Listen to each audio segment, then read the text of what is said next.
안녕하세요. 안녕하세요. 저 뒤에 키 크신 남자분이 오셨는데 환영합니다.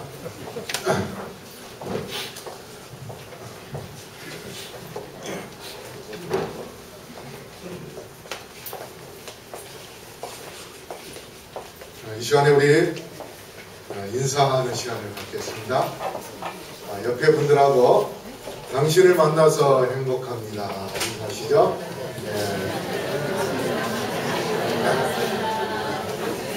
그 다음에 예수님과 함께 행복하세요.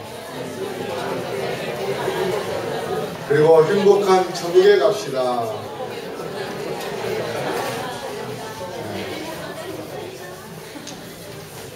금년에 우리 교회의 목표는 행복한 교회를 만드는 것입니다. 그래서 행복을 위한 예수님과 동행. 금년 한 해가 우리가 행복을 위하여 예수님과 함께 동행하도록 그렇게 힘써야겠습니다. 오늘 여러분에게 드리고자 하는 말씀의 제목은 의로운 해 예수님이라는 그런 제목으로 말씀을 드리겠습니다. 우리 본문 말라기 4장 2절, 5절, 6절 말씀을 읽도록 하겠습니다. 다 같이 읽겠습니다. 시작. 내 이름을 경외하는 너희에게는 의로운 해가 또 올라서 치료하는 광선을 바라리니 너희가 나가서 외양간에서 나온 송아지같이 뛰리라. 보라, 시작. 보라, 여호와의 크고 두려운 날이 이르기 전에 내가 선지 엘리야를 너희에게 보내리니 그가 아비의 마음을 자녀에게로 돌이키게 하고 자녀들의 마음을 그들의 아비에게로 돌이키게 하리라. 돌이키지 아니하면 두려울 건데 내가 와서 저주로 그 땅을 칠까 하노라 하시니라. 자, 여기 2절에 보면은 의로운 해가 떠올라서 있습니다. 의로운 해. 의로운 해, 또 의의 태양, 그렇게도 이야기합니다. 예언의 시대는 주로 의의 태양이라고 많이 번역을 했습니다. 어떤 물체가 아니라 의로운 해 같은 그런 빛을 발하는 분. 근데 누구에게 이 의로운 해가 비추게 되는가 하면 하나님을 두려워하는 자, 하나님을 두려워하는 자에게 의로운 해가 비추는데 그 하나님을 두려워하는 것은 하나님을 경외하는 자, 하나님 앞에 얼굴을 쉽게 들지 못하는. 그래서 이사야 6장에 보면은 천사의 날개가 몇 개입니까? 6개. 네, 6개입니다.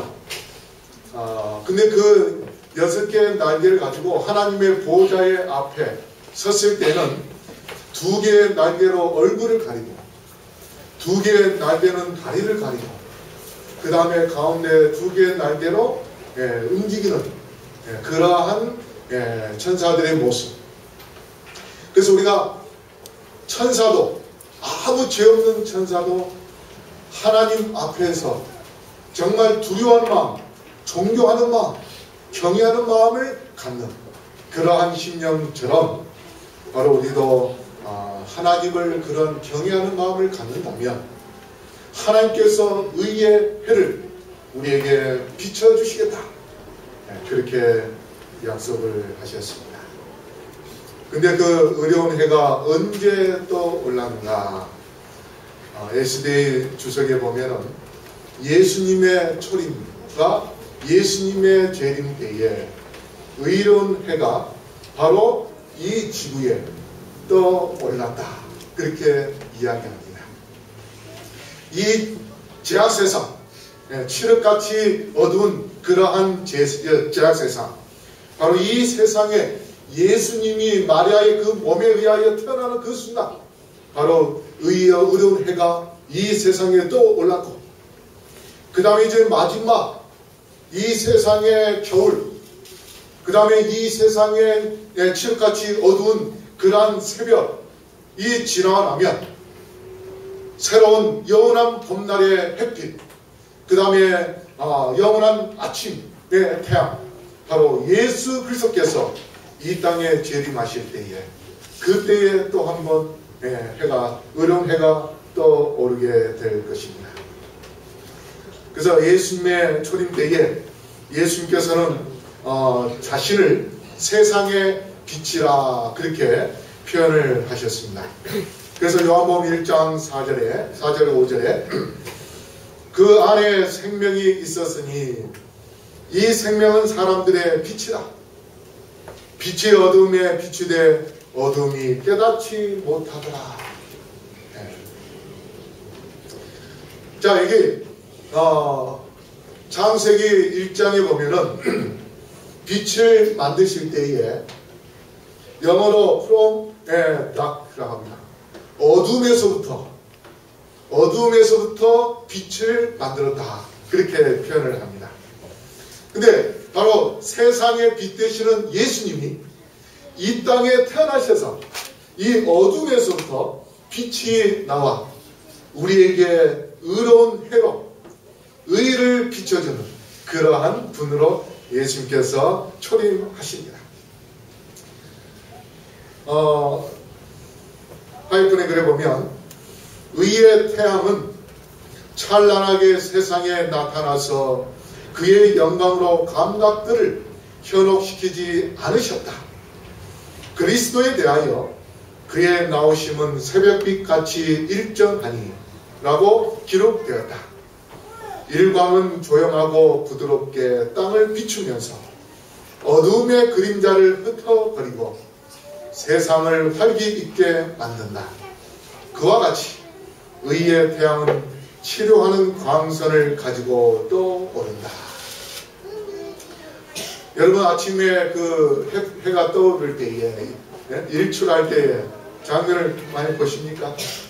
제가 동해 중앙교회에 있을 때는 교회가 높은 데다가 바로 교회 우리 집 사택에서 밖을 내다보면 태양을 볼 수 있는 동해 바다가 보입니다.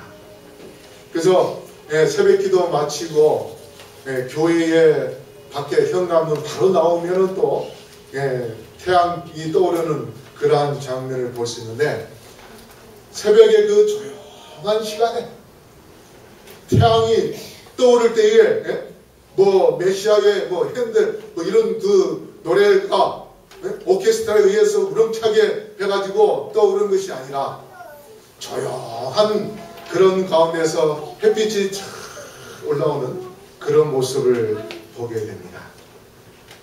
그래서 이 새벽빛, 예수님이 조용히 이 땅에 나타나셔서 그분은 사람들에게 요란하게 한 것이 아니라 오히려 그분이 쫓겨나고 태어나자마자 애굽으로 도망가고 그 다음에 사람들에게 박해를 당하고 고난을 겪는 그러한 삶을 사셨습니다. 그렇지만은 그분의 존재에 대하여 아는 사람들은 그분의 사랑과 그분의 은혜로 그분의 말씀을 통하여 마음속에 죄의 어둠을 다 버리고 하나님의 말씀의 빛을 통하여서 새로운 구원의 소망을 갖게 되는 그러한 경험을 하게 됩니다. 그래서 우리가 예수 그리스도 그분께서는 정말 이 세상에 요란하게 나타나지 않으셨지만 잠잠하게 나타나셨지만 그러나 우리가 그분을 정말 진실되게 받아들일 때에 그분을 통해서 우리는 놀라운 경험을 할 수 있게 된 것입니다. 여러분 제가 진주 아파트에 사는데 이 나무들이 태양의 빛을 광선을 얼마나 받느냐에 따라서 갈라지는 모습을 제가 엊그저께 차 타고 지나 교회로 오는 도중에 사진을 하나 찍어놨습니다. 여러분이 보시기에 이쪽에는 남쪽이고 오른쪽에는 북쪽입니다. 남쪽과 북쪽. 예, 저쪽에 테니스 코트가 있고 그 다음에 수요일마다 장터가 이렇게 서는데 여러분 보십시오. 이쪽에는 바로 뒤에가 아파트 15층이 아파트가 있어요. 10층이네요. 10층 아파트가 있습니다. 그래서 아파트가 뒤에 있기 때문에 태양의 빛이 비칠 때에 아침에 어디가 더 많이 받는가 하면 아파트보다 멀리 떨어져 있는 저쪽에 오른쪽에 있는 벚꽃이 더 햇빛을 많이 받아요. 그래서 햇빛을 덜 받은 왼쪽의 나무들은 똑같은 벚나무인데 꽃이 아직 안 펴있고 이제 막 꽃마을이 막 올라오는 그런 중이에요. 그 다음에 햇빛을 많이 받은 오른쪽에는 벚나무는 꽃이 많이 피었습니다. 제가 이 변화의 모습을 보면서 우리도 햇빛의 힘, 바로 에너지를 예수 그리스도에게 에너지를 얼마나 받느냐에 따라서 우리의 삶이 달라진다는 것을 이 모습을 통하여 제가 보게 되었습니다. 자, 여기 보십시오.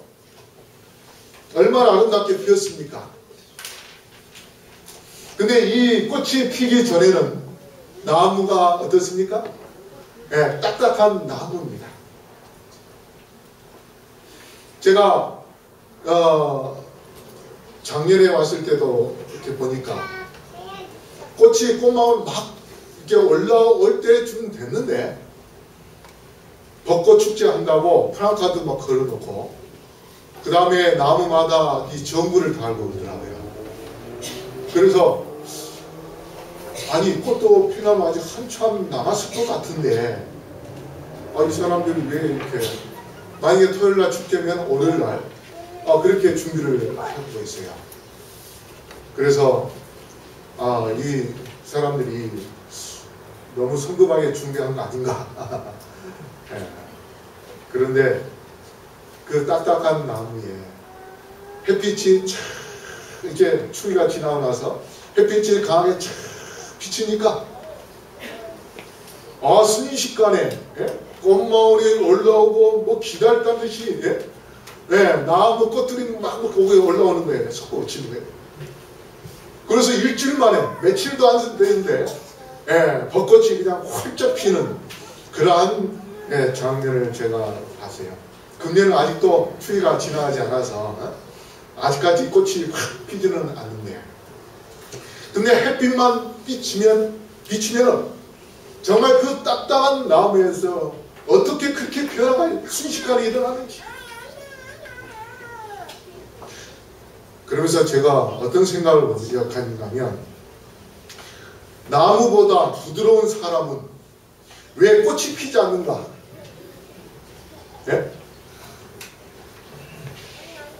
사실 우리 나무에 손 어때요? 살 눌리면 근육이 부드럽지요? 김정은 쌀이 나무 누르면 어떻게 살아요? 들어갈 때 안 들어가고. 그 딱딱한 나무는 햇빛을 받으면 그 나무에서 그냥 그 예쁜 꽃들이 막 솟구치고 그 조그만 가느다란 그 가지에서 목련꽃, 목련꽃이 이 충절을 나타내는 것인데 그 가느다란 나무 가지에서 그 활짝 피는 그 목련을 보면은 그래서 이 목련 이게 무슨 말이냐면 꽃에서 피는 연꽃이라 해서 목련이라고 합니다.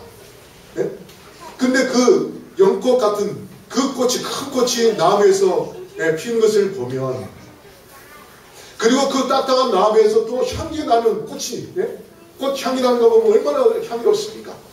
특히 라이락 꽃은 어떻습니까?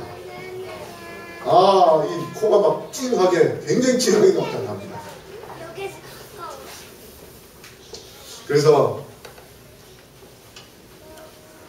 나무에서 피는 그 꽃을 보면서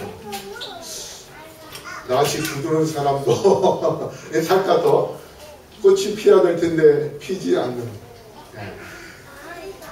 그 모습 보면서 그러나 뭐는 필 수 있습니까? 우리에게는 웃음꽃을 필 수 있어요. 자, 이 행복해서 웃는 그런 모습, 이게 바로 웃음꽃입니다. 사람은 손에서 꽃이 나오는 것이 아니라 얼굴에서 꽃이 나오는 것이네. 알렉산더 대왕 때에 알렉산더가 그 당시에 아리스토텔레스라는 철학자와 버금가는 그러한 또 철학자 디오게네스라는 사람이 있는데, 이 사람을 자기 스승으로 맞이하고 싶어서 초라한 초막 같은 그런 집에 찾아갔습니다. 그래서 문에 딱 들어가서 문 바로 앞에 서 있었어요. 문에 딱 서버리니까 그 안이 굉장히 어두워진 겁니다. 그래서 디오게네스가 뭐라고 이야기하냐면, 나에게 비추는 햇빛을 가리지 마시오, 그렇게 이야기했어요. 여러분, 이 햇빛은 우리의 몸에 아주 중요한 멜라토닌이 생성되는 그러한 역할을 합니다. 우리가 햇빛을 비추고 나면 12시간 뒤에 멜라토닌이 우리 몸에서 나와요. 그래서 러시아 사람들은요, 5월 말에서 6월달 되면은 이 사람들은 막 다 옷을 벗고 들에 나가서 햇빛을 쬐입니다. 왜냐면 그 사람들이 혈압이 높고 그 다음에 당뇨가 많기 때문에 햇빛을 쬐야 그 모든 걸 치료할 수 있다고 해서 그 사람들은 밖에 나와서, 특히 산에 올라가서 돗자리 깔고 그냥 이 비키니 옷을 입고 거기 올라가서 여자들 다 이렇게 그 다음에 밖에 이렇게 지나다 보면은 여자들이 다, 남자들도 그렇습니다. 남자는 팬티만 입고 비키니 옷을 입고 다 햇빛 쬐면서 그렇게 일을 해요. 왜냐하면 거기에 햇빛이 많지 않기 때문에 그렇습니다. 그게 바로 이 멜라토닌이 있기 때문인데, 이 멜라토닌은 우리의 몸속에 어떤 역할을 하냐면 수면제, 그 다음에 회춘제, 그 다음에 성장 촉진제, 항암제, 황산화제, 이러한 역할을 해주는 멜라토닌이 있는데, 범죄하기 전 아담과 하와가 죄를 짓기 전에는 그들이 어디서 살았습니까? 집이 없는 그런 옥에서 생활했습니다. 에덴 동산에서 생활했어요. 하늘을 이불 삼아서 그렇게 해서 잠을 잤어요. 그 당시에는 오존층, 그 천개, 물로 지구를 덮었던 그것이 그대로 있었기 때문에 햇빛이 비친 그 햇빛에 의하여 물이 뜨거워져서 밤에는 갑자기 추워지는 것이 아니고 약간 좀 시원한 그러한 바람을 불도록 그렇게 돼 있었습니다. 그래서 옷을 입지 않고, 죄 짓기 전에는 옷을 입지 않고 잠을 자도 전혀 추위를 느낄 수 없는 그러한 따뜻한 그런 온도. 그래서 태양의 빛과 그 다음에 정말 신선한 공기, 이러한 것을 통하여 그들이 햇빛을 받았기 때문에 그들은 장소에서 보통 1000살, 1000년 동안 사는 그러한 삶을 살았지만, 범죄 이후에 이제 점점 이 세상이 환경이 오염되고, 그렇게 해서 오존층이 파괴되고, 홍노왕수 이후에 오존층이 파괴되고, 그래서 우리가 밖에 나가면은 그 적외선과 자외선, 이게 너무 강하게 비칠 때에는 우리의 피부암이 오는, 그 다음에 뇌세포가 파괴되는, 그래서 오늘날 오히려 이 정신적으로 문제가 생기는 그런 사람들이 많이 일어나고 있는 것을 보게 됩니다. 그래서 이제 점점 옥내 생활, 집안에서 생활을 하게 되는데, 또 집안에서 생활하다 보면 햇빛을 많이 받지 못하니까 어두워지고 점점 마음이 우울해지고, 그래서 우울증 환자가 생겨서 최근에 막 자식들도 죽이고 자살하는 그러한 사람들이 많이 일어난 것을 보입니다. 그뿐만 아니라 불치병도 급증하고 있음을 볼 때에, 이 태양은 얼마나 우리의 몸에 좋은 것인지, 여러분이 되수시면 밖에서 빛을 많이 받는 것도 필요합니다. 물론 자외선의 차단도 좀 해야 되겠지만요. 특별히 의로운 회를 통하여서 치료의 광선을 어디에 비치기를 원하시는가 하면 우리의 마음속에 비치기를 원하십니다. 선지자왕 716쪽에 주께서는 의의 태양으로서 당신의 교회 위에 떠올라 치료하는 광선을 발하실 것이었다. 그리고 참된 모든 주님의 제자들로부터 생애를 위한 감화와 용기와 유용성과 참된 치료가 발산될 것이었다. 여러분, 우리가 예수 그리스도를 바라볼 때에 우리의 마음속에 예수님께서 감화를 통하여서 그 다음에 용기를 주시고 그 다음에 우리의 마음속에 위로와 그리고 말씀을 통하여서 새롭게 변화되고 우리의 마음의 병을 치료할 수 있도록 그렇게 해주시겠다고 약속했습니다. 그러면 우리는 의의 태양 되시는 예수님을 우리의 마음속에 모셔야 되는 것입니다.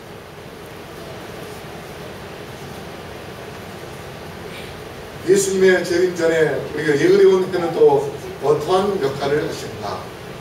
SB 주석에 보면 그분의 재림 직전 곧 도덕적인 큰 어둠의 때에 특별한 방법으로 떠오를 것이다.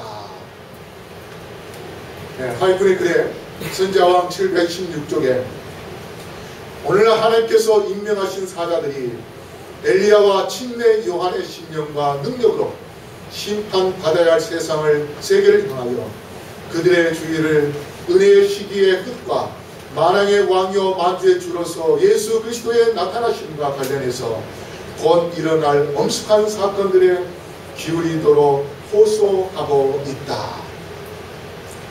자, 이 말씀은 나무들이 의의 태양의 빛을 통하여서 꽃을 피워 사람들에게 기쁨을 주는 것처럼 마지막 때에 침례 요한 같은 엘리야 같은 우리가 의의 태양 되시는 예수님을 바라보고 그래서 예수님의 그 능력을 치료의 광선을 받고서 구원의 참된 기쁨을 경험한 자들, 그러한 사람들이 변화된 모습으로 웃음의 꽃을 피고 그러한 모습으로 우리가 세상을 향하여 호소할 때에 사람들은 우리의 그 기별을 통해서 변화를 받게 되고 예수 그리스도를 발견하고 그들도 의로운 해를 바라보는 그러한 놀라운 역사가 있을 것이라고 말씀하십니다. 그러므로 우리 성도 여러분, 우리 모두가 정말 의로운 해 되시는 예수님께 나아가며 그 치료의 강선을 통해서 진정으로 회개하고 진정으로 변화되고 진정으로 기쁨의 축복 속에서 우리가 주의 말씀을 세계에 전파하는 그러한 주님의 제자들 되기를 간절히 바라겠습니다. 말라기 4장 5절에 보라 여호와의 크고 두려운 날이 이르기 전에 내가 선지 엘리야를 너희에게 보내리니 했습니다. 그런데 크고 두려운 날이 언제인지 요엘서 2장 31절에 여호와의 크고 두려운 날이 이르기 전에 해가 어두워지고 달이 핏빛같이 변하려니와.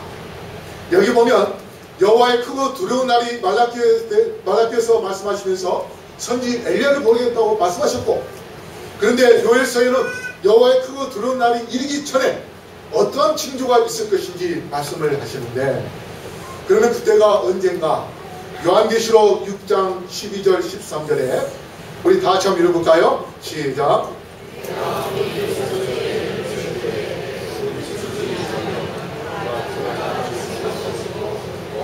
온 날이 피같이 되며 하늘의 별들이 무화과 나무가 대풍에 흔들려서 과실이 떨어지는 것 같이 땅에 떨어지며. 자, 아까 여호와의 크고 두려운 날이 이르기 전에 달이 핏빛같이 변할 것이다, 그렇게 말씀하셨고, 여기 요한계시록 6장 12절에는 여섯째 인을 떼실 때에 큰 지진이 나며 해가 총담같이 검어지며 온 발이 피같이 되며 있습니다. 바로 이러한 사건이 있을 때에 선지 엘리야를 보내겠다, 그렇게 말씀하십니다. 그러면 이 여섯째 인이 언젠가 바로 1755년부터 1844년 10월 22일까지가 바로 여섯째 인의 시기입니다. 1855년 11월 1일 포르투갈의 수도 리스본에서 지진이 일어나는데 약 6만여 명의 희생자가 일어났습니다.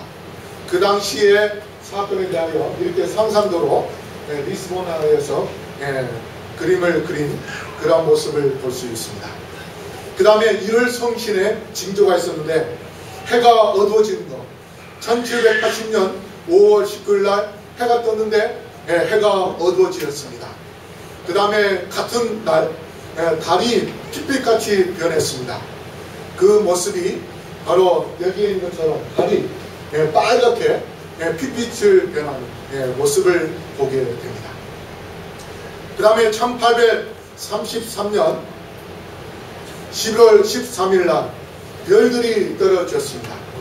그게 미국의 뉴 잉글랜드주 그쪽에서 유성 비가 내렸습니다. 이렇게 비가 떨어졌습니다. 얼마 전에 러시아에서도 그 혹성들이 비가 떨어졌죠. 약 1000여 명이 다친 그러한 일이 있었습니다. 자, 여러분, 엘리야가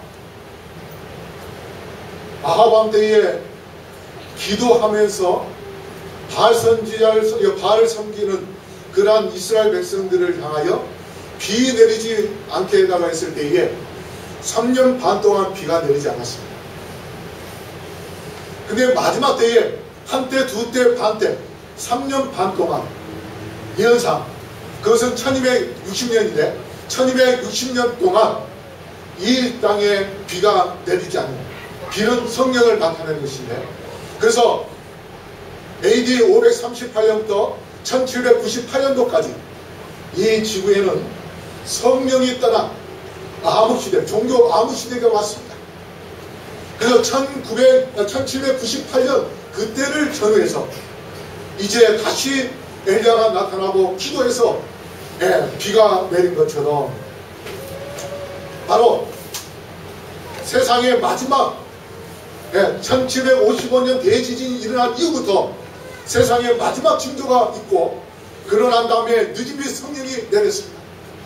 근데 그 느짐비 성령은 언제부터 내리기 시작했냐면 바로 1798년 이후에 이제 기독교에서 지진과 그 다음에 해가 또 달이 변하는 그런 모습을 보면서 이 지구의 끝이 얼마 남지 않은 걸 깨닫게 됩니다. 그래서 사람들이 영적으로 각성하고 그 다음에 하나님의 말씀을 연구하고, 그렇게 해서 윌리엄 밀러가 다니엘서를 연구하고 난 다음에 다니엘 8장 14절에 2300조야까지 그제야 끝이 오리라 하는 그 말씀을 생각하면서 지금 이러한 대지진과 이러한 징조들이 일어난 것은 이 세상의 끝이 얼마 남지 않았다. 그래서 1844년도에 예수님이 재림하실 것이다 해가지고 재림 운동을 펼치게 됩니다.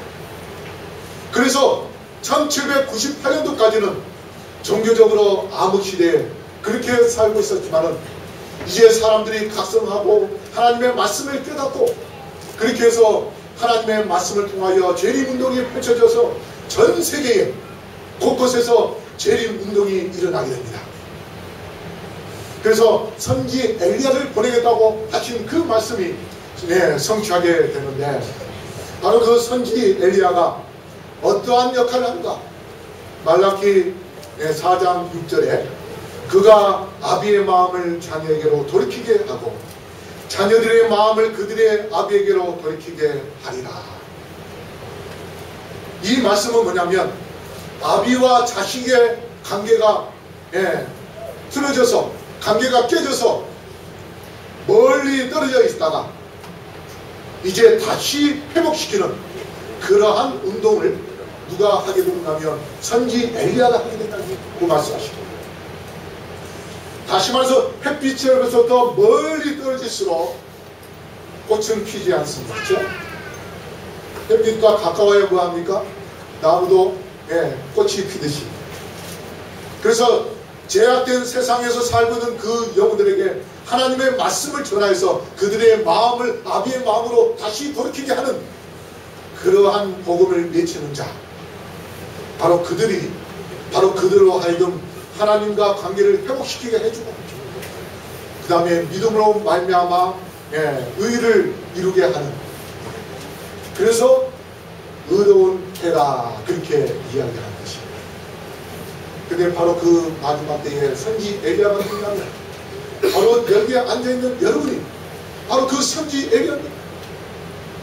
그러면 여러분은 이 마지막 정말 여호와의 크고 두려운 날이 이르기 전 우리를 통하여서 마지막 구속 사업을 이루기를 원하시는 하나님의 뜻에 합당하게 주님께 나아가고 회개의 경험을 하고 그리고 하나님의 말씀을 외친다면 여러분을 통해서 수많은 영혼들이 주님께 나오는 그러한 놀라운 역사가 일어나게 될 것입니다.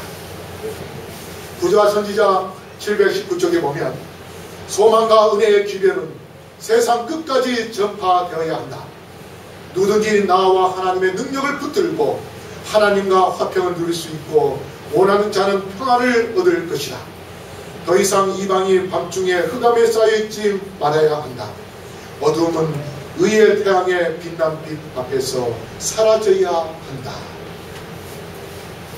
그래서 하나님과 화평케 하는 것은 바로 회개하게 하는 것입니다. 그 다음에 대쟁투 476쪽에 햇빛이 세상에 가장 멀고 구석진 곳까지 비치는 것처럼 의의 태양의 빛도 모든 영혼에게 비친다. 예수 그리스도의 은혜의 햇빛은 어느 누구에게도 비치겠다고 그렇게 약속했습니다. 그러면 우리가 하나님의 말씀을 들고 나아간다면 준비된 영혼들은 예수님께 회개하는 그러한 놀라운 역사가 분명히 있게 될 것입니다. 그런데 우리는 지금 뭐하고 있습니까? 하나님의 말씀을 전하지 않고 있습니다. 잠자고 있습니다. 여러분, 장사꾼이 장사를 해야 되는데 집 안에서 문을 꼭꼭 잠그고 물건을 가만히 갖고 있으면 장사가 될까요, 안 될까요? 물건을 팔 수 있습니까, 못 팝니까? 장사를 하려면 어떻게 해야 돼요?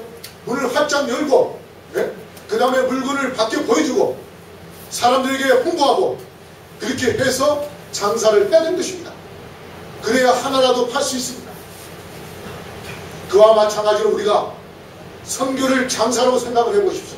예를 들면 물건을 판다고 생각해 보십시오. 우리가 하나님의 말씀을 가방 속에 집어넣어놓고 펼치지 않고 말씀을 전하지 않는다면 영혼들이 교회에 올까요? 우리가 복음을 전해야 그 사람들이 그 복음을 사서 교회에 온 것입니다. 이제 우리가 의로운 해 되시는 예수님을 얼마나 바라보느냐에 따라서 그의 삶 자체가 달라지듯이 우리가 정말 의로운 해 되시는 예수 그리스도를 바라보면서 주님의 그 치료하는 광선을 통하여서 진정한 변화를 받는 그리고 구원의 기쁨을 맛본다면 우리는 송아지처럼 외양간을 밖에 나갈 때는 정말 펄펄 뛰면서 고피 풀린 것처럼 뛰어 기쁨을 누리는 그러한 경험을 하게 될 것입니다. 바로 그러한 때가 이제 곧 얼마 남지 않았습니다. 우리가 예수께서 이 땅에 오시게 된다면 우리는 정말 구원의 기쁨 속에서 주님의 재림을 맞이하게 될 텐데, 그러므로 성도 여러분, 지금도 의로운 해 되시는 예수님께서 우리에게 치료하는 광선을 비춰주고 계시는데 우리 모두 먼저 예수 그리스도를 바라보시고 예수님께 우리의 마음을 드리고 그래서 우리의 마음속에 구원의 기쁨 또 그 기쁨의 꽃을 피우는 그러한 경험을 하게 되시기를 간절히 바라겠습니다.